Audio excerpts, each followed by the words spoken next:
The name of the film is Fantasia. I'm Christopher Gabriel Nunez. I associate produced and starred in it, and I'm Julie Lucas, and I acted in Fantasia. I played E, or Ernesto, and my character's name was Belle. The hardest parts for me were all physical, definitely. The hardest part for me was watching her do her job, because that looked so hard that it was like stressful. No, but I think that like it was definitely a physical challenge, because she's a real human and I'm carrying her the whole. I think the hardest part of the movie was the mountain scene, where like I'm carrying her up a mountain and then down a mountain, and I could do that once, and then like, all right, we can do 27 more takes, and I'm like, I don't know that I can even really do that, you know?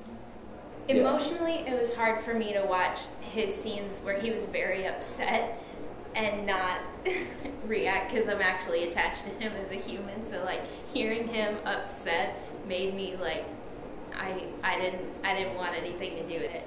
In terms of also like events, like stuff that happened on like in the shooting of it, my favorite thing was there's a scene where we come out with Belle's body and to put her on the scooter, right?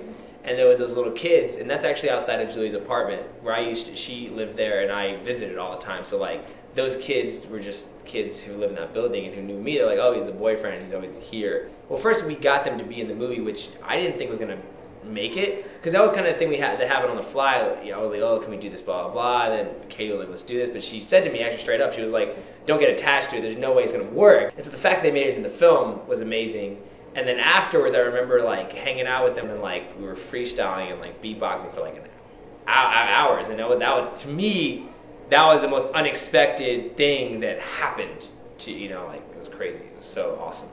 But that also tied together with the fact that like I was put in that position by Cady. You know what I mean? And to get to know Cady that well, and to get to have Cady as not only like a collaborator but as a friend, I mean, that's in and of itself one of, to me, the most important things that happened in the movie, because she just gives, man. She just gives, and to be on the receiving end of that is moving, and that was just incredible.